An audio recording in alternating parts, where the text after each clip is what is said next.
Good morning and welcome into our virtual room where we can all be together at times like this. And I welcome each and every one, and especially if anybody's here for the first time, we're delighted to be in your company. We trust that you will benefit from the time you spend with us and desire to come back and revisit us.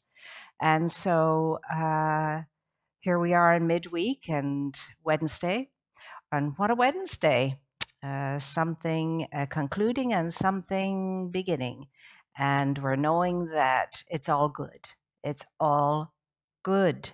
And so I would ask you to join me now in knowing something that is of the light, something that is of peace, something that is of unity and harmony and peacefulness and kindness, kindness and something that is of courage and more than hope, a knowing, and knowing that all things lead unto the good, and that good can indeed come out of everything if you and I desire it, and you and I see it, and you and I focus on it and support it.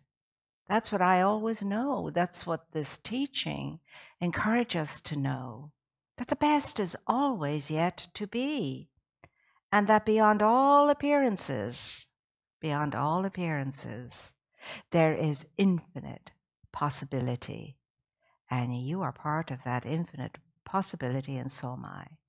So let's center ourselves now in that awareness, in that open receptivity to the essence of ourselves, the spirit of ourselves, being able to soar, being able to rise up, being able to cause us to breathe comfortably, safely, and securely, and to see before us a future for our children that is exactly what we would wish that future for them to be. One of opportunity, one of meaningfulness, one of health and well-being and growth and development. A future wherein they will absolutely fly in the wings that we provide for them now. All those beautiful children can soar. Join me in knowing that. And every child, without exception. So I invite us all to take a conscious, connected breath right now. That's how we center ourselves in the awareness of the inner, intuitive presence that is forever available to us to guide us, to enlighten us, to lead us along a path of growth and advancement in a peaceful, in a kind, in an intelligent, and secure way. And remember that when we breathe consciously, we can know that we are breathing the breath of life itself, the original creative substance out of which everything flows. That's what we breathe into ourselves. That's what we breathe out from ourselves. So let's do it now, and it will settle us. It will integrate us. It will bring us to poise. And in poise, oh, the places you and I can go, and the glory of what we can be. It is quite wondrous indeed, as are you. So let's breathe consciously now. Inhaling that life force and allowing it to fill every atom of our physical being, every corner of our mind, every aspect of our emotionality, so that the soul is seen, so that the soul is unweighted and can fly. We breathe in life force, the presence itself. It blesses us, and we breathe it out, life force, as a blessing. As a blessing. We breathe it out to cover all of creation, every person, place, and thing, and all of nature. Everything that's above us, everything that's below us, everything that's around us, everything that's about us, we bless as the emanations of the One, of the presence of infinite life itself. The only reason why creation is so that the One who created it could enjoy its own self in physical, material form, could know itself in its creation, could find itself in its creation, and have its creation find itself in the Creator. Oh my, how big and wide an idea, a vision, a reality is this. And you and I could indeed be a conscious, vibrating part of it, essential part of it. Let us picture each individual mind and heart pulsating in iridescent light, eternal light, pulsating, connecting with every other pulsating light as kindness, as goodness, as life, as light, as love. Oh, what a conflagration. Oh, what an energy and a powerful force. A transcendent force, a transforming force, a renewing force, an integrating force. An energy that beats to the pulse of unity and harmony, belonging, togetherness, one. This is the real and true essence of being. This is the real, true essence of each individual one of us. This is what each individual one of us can be and already is. But we activate it through the knowing of it, the identifying with it, and the saying yes to it. So that we in eagerness, with great vim and vigor and zest, vibe the light, pulsate the light, throb in the light of the One.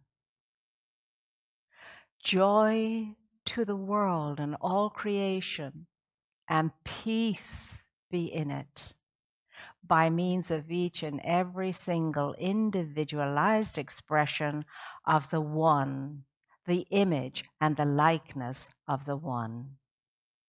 Joy to and through the world by each and every one, and peace be in its music, its vibration, its harmony, its unified expression. And always and ever, to that One, to the light, to the life, to the love, and all of the goodness within, be the glory always and ever, in and through and by means of each one of us and all of creation. And so, in deep gratitude, in a deep open receptivity to truth that sets us free, I send forth this statement of truth. It reaches beyond the cosmos into all that is. and is responded to by the creator of all that is in the affirmative, as I say, in deep gratitude, awe and wonder, and faith and humility. And so it is.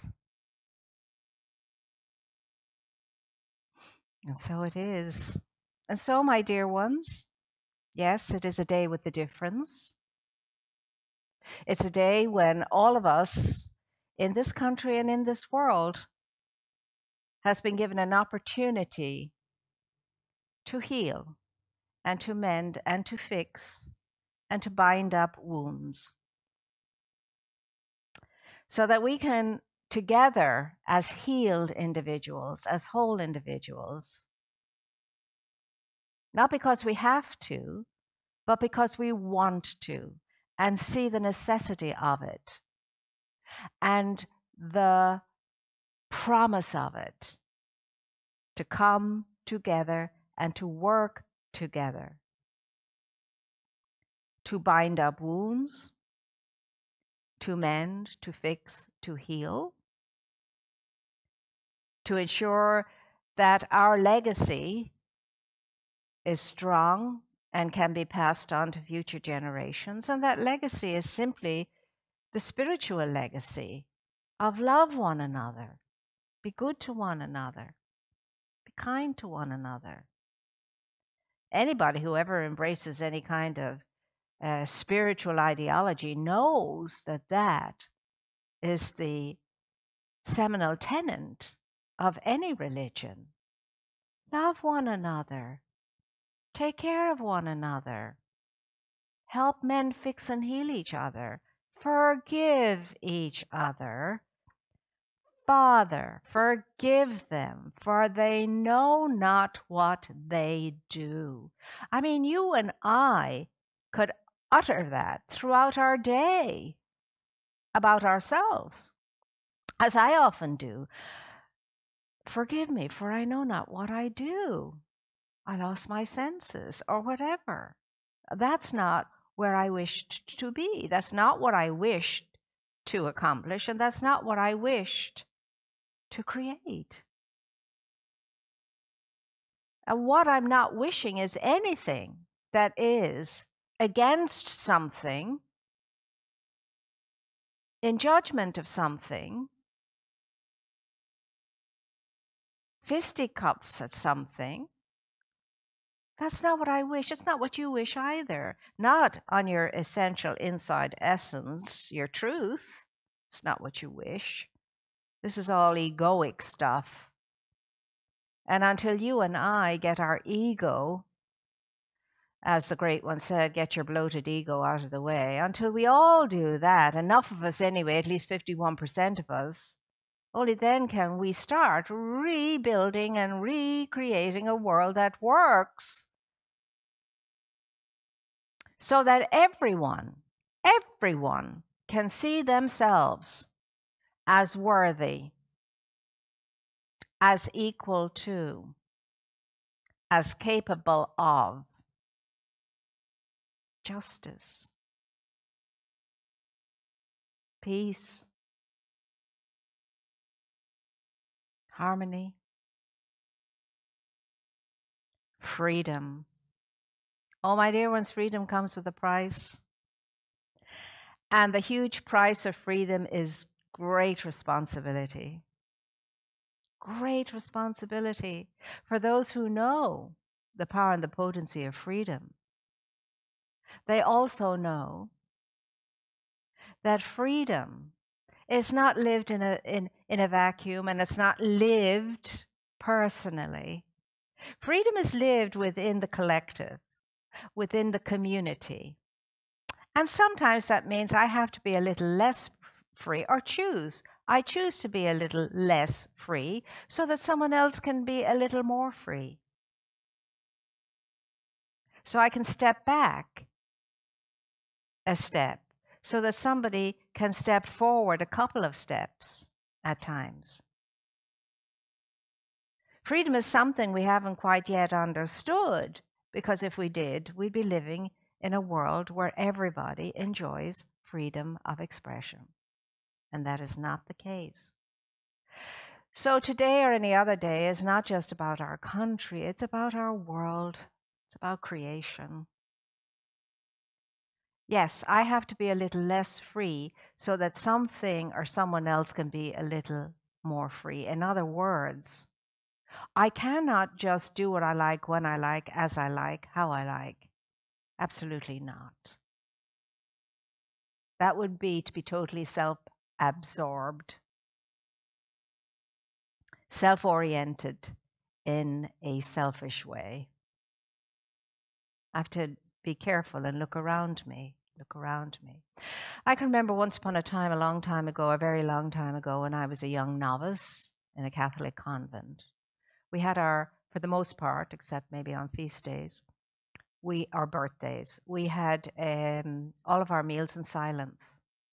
And because of that, we had to be watchful at the table to make sure if somebody was looking at salt or needed salt or whatever, we had to anticipate the need.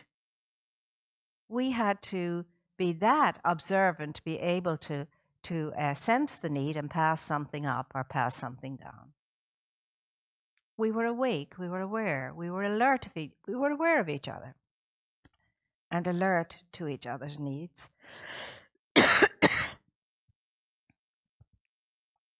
I'm tickled today, so it's not surprising that the tickle has found my voice as well.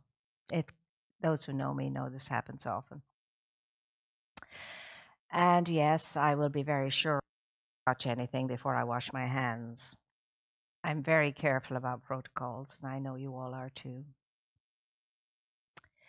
And so, my dear ones, what is called of you in every moment of your day, not just today, not just tomorrow, just not maybe when I'm better or whatever, the circumstances are more in keeping with me and my ability to be able to function better. No, doesn't matter what state you're in, no matter what state I'm in, we are still held at the very same level of calling to be the best that we can be. Now, that's not to say that my best today will be the same as my best was yesterday or tomorrow. And it's not about degree of best.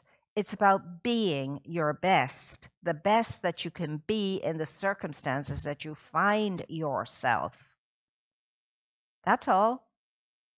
So at the end of any day, no matter how miserable it's been, if you can say to yourself, well, I did the best I could with myself today, that's a good day. That's a good best. Why is it that we can't always look at the more of ourselves? We can be more. And we need to be much more than ever we have been before in these times. We really do. We really do. It just depends on where you are with this glass of ours, the glass half full. Are you the one that sees the glass all the time depleting itself to empty? Or are you the one that sees the glass all the time filling itself up to spilling over? Where are you with the glass? I'd like to think that at least we all desire to be at the level of the glass half full and capable of filling and seeing the glass filling rather than feeling the glass is emptying. Because if we see the glass filling, we'll soon start feeling like it is filling, and it will fill. Because as I see it, perceive it, as I feel it, so it is. That's the teaching. That's common intelligent sense. Purpose. Purpose. We are not a country of perfection by any manner of means. We're not perfect. But we are a country of purpose, or could be a country of purpose. Purpose-oriented. A mind set on a goal that raises us up and fills the glass up. Not only does it fill the glass up for enough for ourselves and everybody here, but it spills over that we can help other people in other places. That's our nature. That's the call of all religions that are authentic, you know. Call all men. There's a song we used to sing. Call all men your brother. Come to me, learn to love and pass it on. Your brother meaning everyone and everything. Brother sun, sister moon. Brother animal friend. Brother plant friend. Brother, sister, whatever you want to call it. The language is insufficient and not enough to describe who and what we are. It never was and it never will be, because it is a symbol. And a symbol is never the thing itself. The symbol is always less than the thing itself. But the intuitive feeling, knowing, and conviction is what we want to experience. Because once you have had an experience, there's no denying it. And a knowing comes with it. A deep, abiding knowing comes with it, and it changes us. It changes us. And it delayers us. It peels away another peel of that hard encasement we have around ourselves, protecting ourselves from God knows what. Now, to truly embrace a spirituality, and all of us who tune into any of these kinds of gatherings and meetings or belong to any spiritual group of authenticity, is endeavoring to become focused truth students. Somebody who is always open to studying, to learning, and to embodying what we study and learn, and then applying that knowledge to the way we think, to the way we feel, to the way we are, to the way we interact with all of life in that way. That's an enlightened approach to life and living. And of course, I have learned for many a long day now that we're always in a state of studying and learning and embodying and applying what we've learned. Because all the study and learning in the world is useless if it's not embodied and applied. Now, all the most beautiful, melodious, mellifluous, glorious words pale by comparison to actions. Words pale before actions. I cannot just be a believer of the word, as the scripture says. I must be a doer of the word. So the two go hand in hand. I'm open and I'm receptive and I receive knowledge, wonderful wisdom, and then I take it out and share it. That's the result of every quest that was ever made in all of the great mythological tales, whether it's the Holy Grail or Jason's Fleece or whatever. Those who quested, went on the journey, had dreadful obstacles in their way, and they overcame them, and they were bloodied and battered, wounded in the process sometimes. And they got to the prize, and when they got the prize, their only focus then was to take it back to the people and share it. Share it. We don't do anything just for ourselves and ourselves alone. We're not self-oriented, individualized expressions of intelligence, infinite spirit. Not at all. We are just as spirit is, the givingness of life to itself. Spirit gives life to itself in all of its forms. You and I, as the image, as the likeness, as the individualized essence and expression of the one creator spirit, we are made to do the very same thing. Give to life. Bring to life. add to life, enhance life, enrich life, uplift life. That's our job. It's our only job. And it's not even a job. It's a tendency. It's a natural tendency of ours.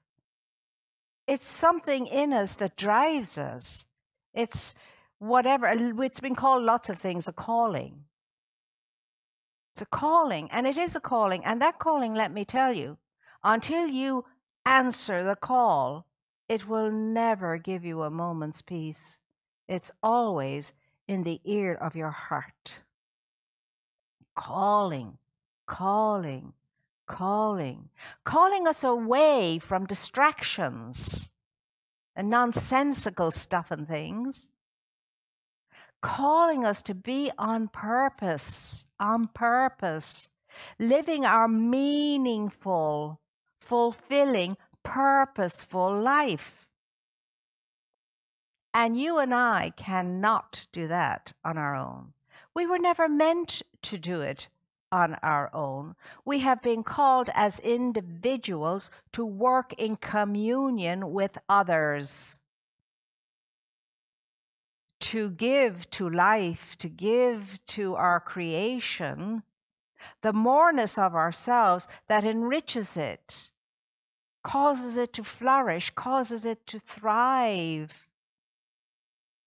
And I can guarantee you, no matter how miserable you're feeling, no matter how down you're feeling, no matter how full of ailments you feel, if you somehow or another begin to just put something on the plate of life, give in some way to life, life will rush to give back to you with interest.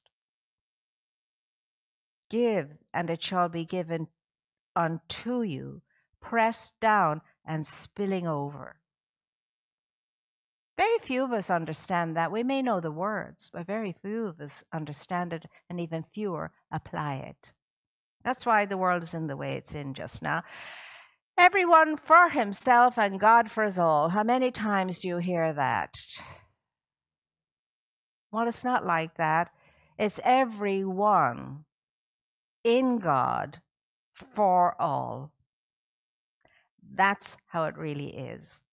And if that was lived by enough of us, the quantum number, whatever that number is, and it could be very small,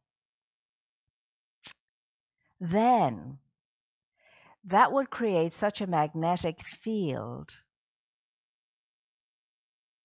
that it would suck everything else into it to become one with it. That's how infinite energy works. You are a magnetic field. I am a magnetic field. And through the way I'm thinking and through the way I'm feeling, I am creating the nucleus of an energy, good, bad, or indifferent. And the more I think and feel into that nucleus, I'm feeding the nucleus. And its orbit is expanding until it gets enough force to suck everything like itself into it. Like itself into it. Now, what kind of a force do you want to be right now? A force for good to be attracted into, or a force for not so much good to be reckoned with and to have a reckoning? Or just a blah force that just does nothing much of anything? That's up to you and that's up to me. Now, we are called today to put the past behind us, to forgive, not forget, to forgive. And people say, well, how can you forgive and not forget? Oh, very, very easily. Once you hit the forgiveness button and succeed, you're mindful, you watch, you're watchful, so that when the little shadows of something untoward begin to creep in, you catch it right there and then, and don't let the darkness take over. Forgiveness is a beautiful grace that's been given to us. We're free to forgive. We are absolutely free to forgive. I don't think we can come to true forgiveness until we do understand that we all very much belong to each other, that we are members of the one family. We're all sisters and brothers unto each other. It doesn't matter whether your color is blue, whether your color is red, or whether your color is purple. It doesn't matter what your color is. We're a rainbow of color in every way. We are a rainbow of energies.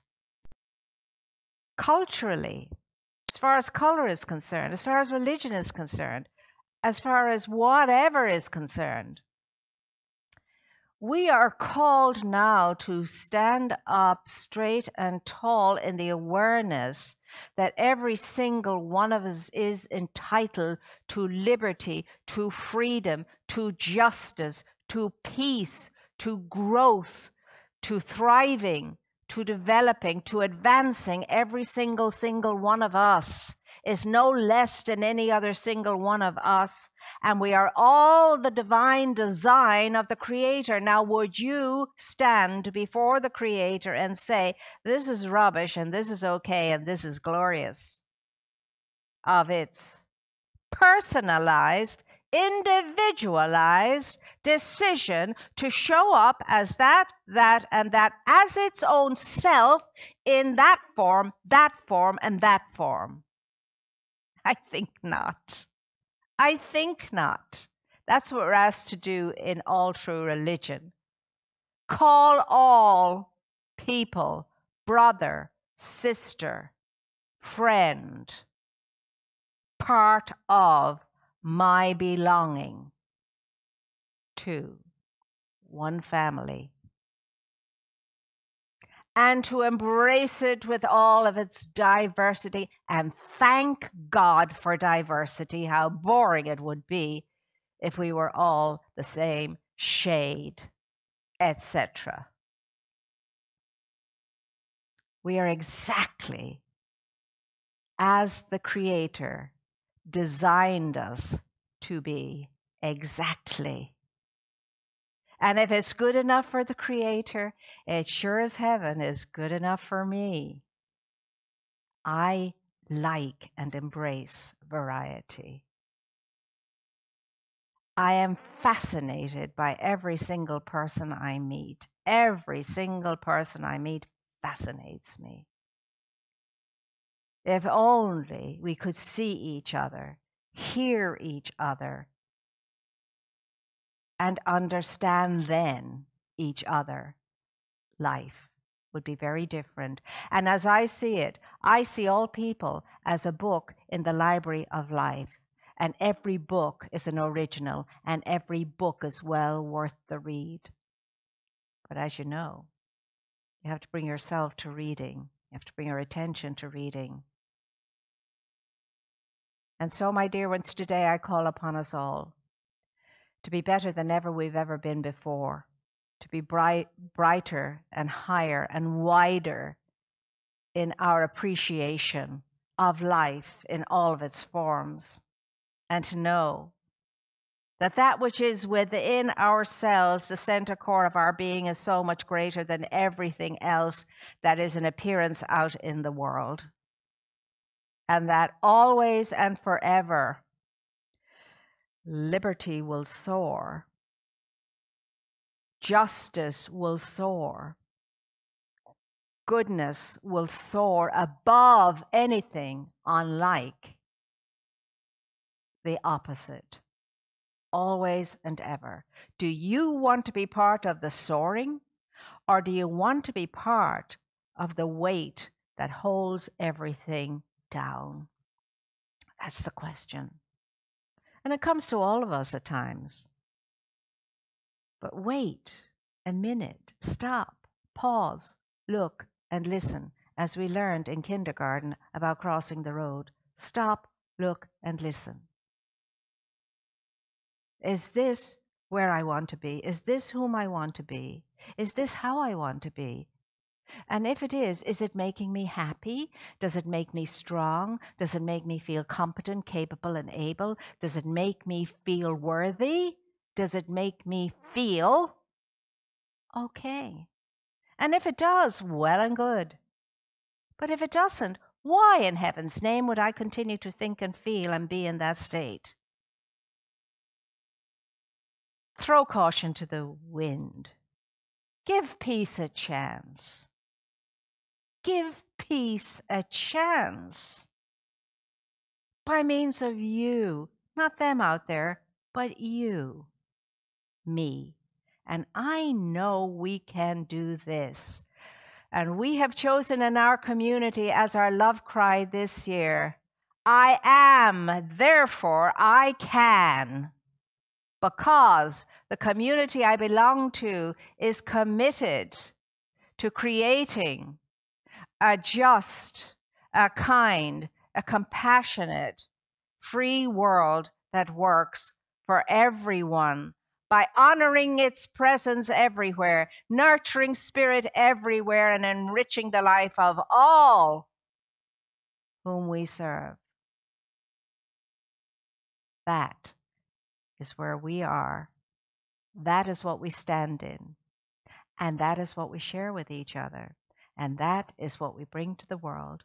Life, light, and love, which leads to peace and unity and harmony, goodwill, and sacred service to life, all of life. That's what you're part of. Isn't it amazing? And so are you. So I leave you with those words to ponder today. Before, we go and say goodbye to each other as we normally do, we're going to celebrate our goodness, our fullness, our plenty, our sense of prosperous being by taking our gift and being consciously present to that gift and understanding it's more than a gift, it's life-giving. It's life-giving because what we do here is to support life any way we can, to meet a need, whatever that need is that finds us, to make a difference, to be a light that's lit and a light on the hillside, as a warming, comforting spot of energy that can uplift. And you are part of that, because without each and every one of our members and friends, we couldn't be anything more than just one individual doing the best that we can do on our own. But that's not how we get the work done. We walk the road of life alone together, and together is very important. And so let's take our gift now and hold our gift between our blessing hands and say, it is the energy of love itself that consecrates this gift. It goes forth in peace, with healing, with the desire for unity and harmony and oneness. It blesses everyone who gives and everyone who receives. And I certainly rejoice, I'm glad to be in the position to be able to give, to release my gift with love, and to know it goes out to make a difference. And so it is. And so, my dear ones, stay connected. Stay tuned in, not to just what we are offering to keep us awake and alert, but stay tuned in to your inner knowing. Stay aware of yourself. Tune in on yourself. Every hour on the hour, maybe pause and ask yourself, where am I now? What am I thinking? What am I feeling? What am I doing? Do I need to recalibrate anything, readjust anything? Every hour on the hour. I know friends of mine do it myself. I have my ways of reminding myself every hour on the hour, whether it's on your watch or whether it's a little TikTok somewhere that goes off on the hour. And also, when you're finished everything that you've been doing, if you start a task, when you're finished the task, just pause, take a breath, and feel the blessing and the presence, and then go on to the next one. That's the way we grow. That's the way we keep ourselves healthy. That's the way we keep ourselves together. That's how we keep ourselves strong and keep ourselves going. In a way, going in a way that's leading us forward, not like this or this. And so, my dear ones, until we meet again, do join us in all the ways you can possibly join us. Be the presence, be the one that the world needs you to be in the world right now, and be a difference and make a difference and show up to serve in some way every day of your life. And I guarantee you, it will bring you great joy and great energy. And know that we love you, we cherish you, we hold you close to our heart in prayer, and we're here to serve you whoever we can be, however we can be to serve you, we will serve you. But you have to be in contact with us and you have to let us know. You have to bring us in. And you know, people say, well, if I can do something, if only a prayer. If only a prayer. A prayer is amazing energy centered on the person to empower them. It's phenomenal. Can you imagine? One person can do a lot, but a whole lot of people praying at the one time with the one focus can do even much more. So know that you are definitely appreciated, and gratefully we thank you, deeply appreciate you for all your good thoughts, your good deeds, and every good difference you make in the world, and you do. And so until we tune into each other again and can see each other again, I will leave you as Isla and Ryan always do, especially Isla. Ryan is growing up a bit now, but she is just a little ball of energy, as is he in his own right. Mwah! As are you in your own right. And so it is. Enjoy in peace and gratitude and forgiveness the rest of this wonderful day.